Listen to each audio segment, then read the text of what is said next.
नमस्कार दोस्तों, एक बार फिर से आप सभी का स्वागत है आपके अपने YouTube channel Indian technical institute पर।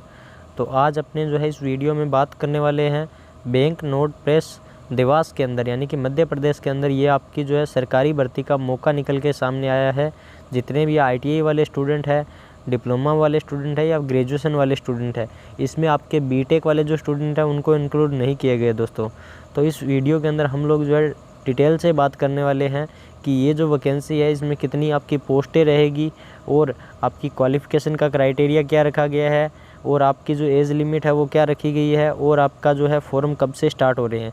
तो ये सारी की सारी जो बातें हैं ये डिटेल से इस वीडियो के अंदर हम लोग जो है करने वाले हैं दोस्तों।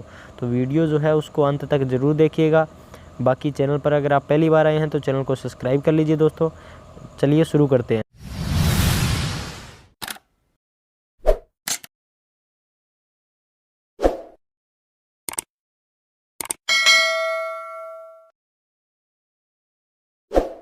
तो इसके अंदर देखिए आपका जो वैकेंसी है ये वैकेंसी किस में आई है। सबसे पहले तो ये जो वैकेंसी है ये आई है आपकी बैंक नोट प्रेस देवास के अंदर, यानी कि आपकी जो वैकेंसी है ये किस में आई हुई है, बैंक नोट प्रेस देवास के अंदर आपकी मध्य प्रदेश के अंदर ये वैकेंसी आई हुई है दोस्तों। अब इसके अंदर अपने बात करते हैं कि आपकी जो कौन कौन सी आपकी पोस्टें रहेगी। तो इसके अंदर वेलफेयर ऑफिसर की पोस्ट है, यहाँ पर आपको पोस्टें दिखाई गई है, अलग अलग आपकी जो है पोस्टें दिखाई गई है। इसमें आपकी वेलफेयर ऑफिसर की पोस्ट है पहली, फिर सुपरवाइज़र की है, सेकंड भी सुपरवाइज़र की है। अब इसके अंदर देखिए सुपरवाइज़र इंक फैक्ट्री के अंदर और इंफॉर्मेशन टेक्नोलॉजी के अंदर। तो ये जो भर्ती है ना दोस्तों, या ये बैंक नोट प्रेस के अंदर, यानी कि आपके जहाँ पर नोट छापे जाते हैं, यानी कि आपके जो पैसे होते हैं जो जहाँ पर छापे जाते हैं वहाँ पर ये भर्ती है। तो सुपरवाइज़र पहले इंक फैक्ट्री के अंदर, यानी कि जो नोट छापने के लिए जो स्याही यूज़ की जाती है वहाँ पर उस फैक्ट्री के अंदर, और दूसरा इंफॉर्मेशन टेक्नोलॉजी के अंदर, यहाँ पर आपका सुपरवाइज़र की 2 पोस्टें हैं। अब इसके अलावा जूनियर ऑफिसर असिस्टेंट की पोस्टें आई हुई है। अब इसके बाद में जूनियर टेक्नीशियन की इंक फैक्ट्री के अंदर, प्रिंटिंग के अंदर, उसके बाद में जूनियर टेक्नीशियन इलेक्ट्रिकल का, उसके बाद में जूनियर टेक्नीशियन मैकेनिकल। अब ये जो है इतनी पोस्टें आपकी आई हुई है दोस्तों। तो इसी के साथ में आप देख सकते हो यहाँ पर आपको नंबर्स ऑफ पोस्टें दी गई है और आपको पे स्केल दिया गया है। तो आपकी वेलफेयर ऑफिसर की जो पोस्ट है उसके लिए जो सैलरी रखी गई है वो रखी गई है 29,740 रुपये से लेकर 1,03,000 रुपये तक रखी गई है। और वहीं आपकी जो है सुपरवाइज़र की पोस्ट के लिए जो सैलरी रखी गई है वो रखी गई है 27,600 से लेकर 95,910 रुपये तक।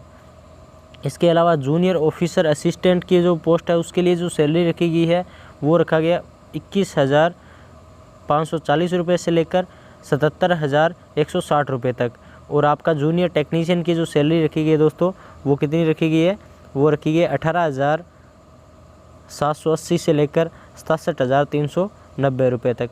ये इतनी जो आपकी सैलरी रखी गई है। और यहाँ पर आपको जो है एज लिमिट भी दी गई है। तो आपके जितने भी वेलफेयर ऑफिसर है, सुपरवाइज़र है, या आपके सुपरवाइज़र इंफॉर्मेशन टेक्नोलॉजी के अंदर है, तो यहाँ पर आपको अपर एज दी गई है, यानी कि मैक्सिमम एज लिमिट दी गई है। तो 30 साल, 28 साल और 25 साल आपको अलग अलग यहाँ पर आपको दी गई है दोस्तों।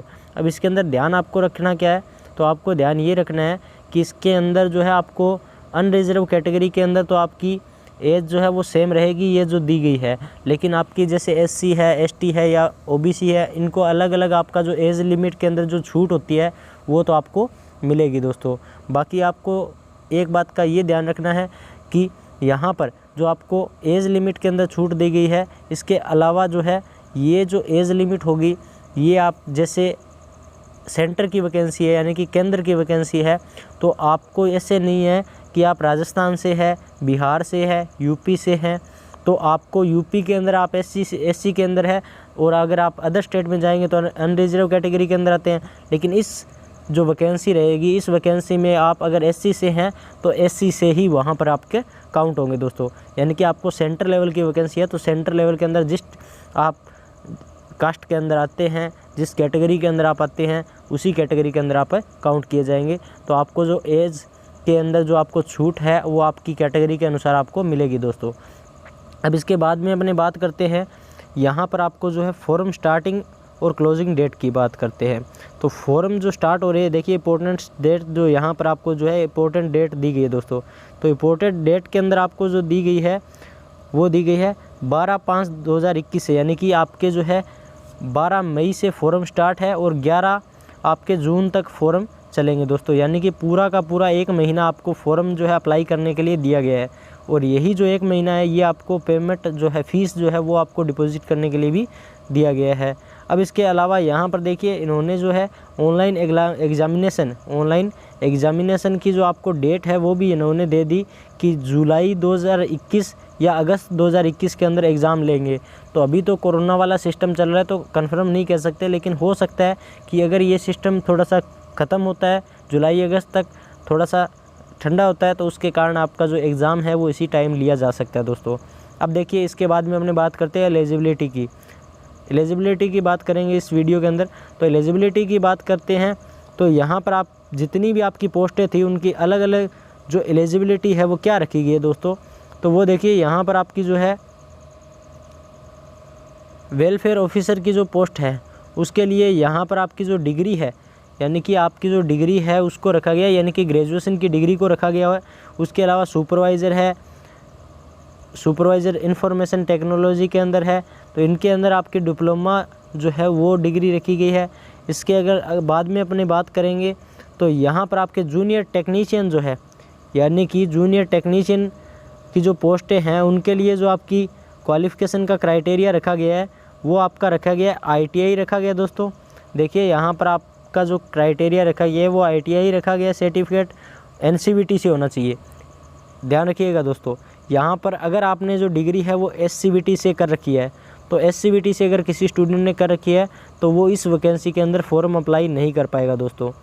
तो अब इसके अंदर आपको क्या ध्यान रखना है, तो यहाँ पर आपका जो है ITI पास होना चाहिए NCVT से, और इसके साथ में इसने बोला NAC सर्टिफिकेट होना चाहिए, यानी कि आपको जो है यहाँ पर नेशनल अप्रेंटिसशिप सर्टिफिकेट भी आपका जो है यहाँ पर आपका होना चाहिए। यानी कि दोस्तों अप्रेंटिसशिप जो है आपकी मांगी गई है यहाँ पर आपसे, तो आपके पास अप्रेंटिसशिप की पोस्ट जो है, अप्रेंटिसशिप की जो 1 साल का डिग्री है क्वालिफ़िकेशन के अंदर अप्रेंटिसशिप जो है वो आपका होना चाहिए आपके पास। तो मैं अगर इस चैनल के ऊपर आपने वीडियो देखी है मेरी पहले की 2 या 3 वीडियो, तो उसमें मैंने आपको जो है 2-3 अप्रेंटिसशिप की वैकेंसी अभी आई हुई है उनकी जो है डिटेल से जानकारी दी है। तो जो स्टूडेंट कुछ भी नहीं कर रहे हैं, मैंने पहले भी बोल चुका हूँ, जो कुछ भी नहीं कर रहे हैं, अभी तैयारी भी नहीं कर रहे हैं, तो उन स्टूडेंट के पास मौका होता है। तो कई बार क्या होता है कि इस तरह से सरकारी नौकरी की वैकेंसी आती है तो उस टाइम क्या होता है कि क्वालिफ़िकेशन के अंदर आपका अप्रेंटिसशिप का सर्टिफिकेट मांग लेते हैं। तो अगर आपके पास अप्रेंटिसशिप का सर्टिफिकेट नहीं होता है तो अब देखिए यहाँ पर आपके बहुत सारे स्टूडेंट जो है बाहर हो गए हैं जिनके पास ITI की डिग्री है लेकिन अप्रेंटिसशिप का सर्टिफिकेट नहीं है। तो बहुत सारे स्टूडेंट बाहर हो गए हैं, तो आपके पास अगर अप्रेंटिसशिप की सर्टिफिकेट होता है तो ये आपके सामने बेनिफिट होता है दोस्तों। तो अगर आप कुछ नहीं कर रहे हैं तो आपको 2-3 वीडियो पीछे दे चुका हूँ मैं, उनको जाकर देखिए। उनके अंदर आपको जो है मैंने आपको बताया हुआ है कि अप्रेंटिसशिप जो है उसके अंदर कौन कौन सी पोस्टें आई हुई है। अभी DRDO के अंदर भी अप्रेंटिसशिप का मौका आया हुआ है, उसके अंदर मैंने आपको जो है पूरा का पूरा डिटेल से बताया हुआ है दोस्तों। अब देखिए ये जो थी सारी की सारी बातें थी इस वीडियो के अंदर डिटेल से हमने किया कि आपका जो है बैंक नोट प्रेस देवास के अंदर जो वैकेंसी आई हुई है उस वैकेंसी के अंदर आपकी कितनी पोस्टें हैं, क्वालिफ़िकेशन का क्राइटेरिया क्या रखा गया है, ये सारी की सारी बातें हमने इस वीडियो के अंदर डिटेल से कर ली है दोस्तों। बाकी अगर आपको कुछ भी थोड़ा बहुत डाउट है तो नीचे जो आपको कमेंट बॉक्स दिया गया है उस कमेंट बॉक्स के अंदर टाइप कर दीजिए, और जो है आपका जो कमेंट होगा उस कमेंट को हम लोग जो है कमेंट के थ्रू रिप्लाई करने की कोशिश करेंगे, या उसके लिए जो है संडे कमेंट बॉक्स लेके आएंगे जिसके अंदर आपके जो सारे के सारे डाउट होंगे उनको क्लियर कर देंगे दोस्तों। बाकी अगर आपने वीडियो को लाइक नहीं किया तो लाइक कर दीजिए, और चैनल को सब्सक्राइब नहीं किया तो सब्सक्राइब कर लीजिए, क्योंकि सरकारी भर्तियों से जुड़ी हुई इसी तरीके की जानकारी हम आप तक जो है पहुंचाते रहते हैं दोस्तों। बाकी अगर आप एलिजिबल नहीं हो और इस भर्ती के अंदर फॉर्म नहीं भर सकते हो तो आपका जो फॉर्म है वो कोई दोस्त होगा या साथी मित्र होगा जो इस भर्ती के अंदर क्वालिफाई होगा, तो उस तक वीडियो जो है उसको पहुंचाने के लिए करना क्या है आपको, तो वीडियो को शेयर करना है। आपके जितने भी आपके व्हाट्सअप ग्रुप्स है एजुकेशन से रिलेटेड, टेक्निकल लाइन से रिलेटेड, तो उन सभी के अंदर जो है वीडियो को शेयर कर दीजिए ताकि उन तक वीडियो पहुंचे और आपके कोई साथी मित्र है जो एलिजिबल हो तो उसका हो सकता है सरकारी भर्ती के अंदर आपका सिलेक्शन हो जाए। तो किसी का भला हो अपने एक शेयर से, तो वीडियो को शेयर ज़रूर कीजिए। बाकी चैनल पर इसी तरीके से प्यार बनाते रहिए क्योंकि आपका अपना चैनल है दोस्तों। बाकी मिलेंगे किसी और वीडियो में, तब तक के लिए जय हिंद जय भारत दोस्तों।